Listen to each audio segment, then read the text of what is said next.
মিছিল নিয়ে স্বরাষ্ট্র মন্ত্রণালয় ঘেরাও 3 দফা দাবিতে। দাবিগুলো কি শুনুন। আমাদের দাবিগুলো আপনাদের সামনে উত্থাপন করছি। আমাদের 1 নম্বর দাবি, আমাদের ভাই উসমান হাদির উপর গুলিবর্ষণের সঙ্গে জড়িত প্রত্যক্ষ হামলাকারী, পরিকল্পনাকারী ও সহায়তাকারী সকল সন্ত্রাসীদেরকে গ্রেপ্তার করতে হবে। গোয়েন্দা সংস্থা সহ রাষ্ট্রের সকল সংশ্লিষ্ট অর্গানকে দ্রুত জবাবদিহির আওতায় নিয়ে আসতে হবে। 2 নম্বর দাবি, আগামী 48 ঘন্টার মধ্যে নিষিদ্ধ লীগের বিরুদ্ধে এলাকাভিত্তিক চিরুনি অভিযান শুরু করতে হবে।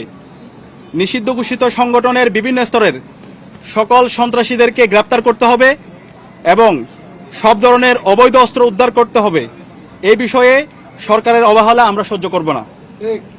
3 নম্বর দাবি, ভারতীয় আধিপত্যবাদের বিরুদ্ধে প্রথম ও অপরিহার্য পদক্ষেপ হিসেবে খুনি হাসিনাকে দেশে ফিরিয়ে এনে তার বিরুদ্ধে মানবতা বিরোধী অপরাধে প্রদত্ত রায় কার্যকর করতে হবে।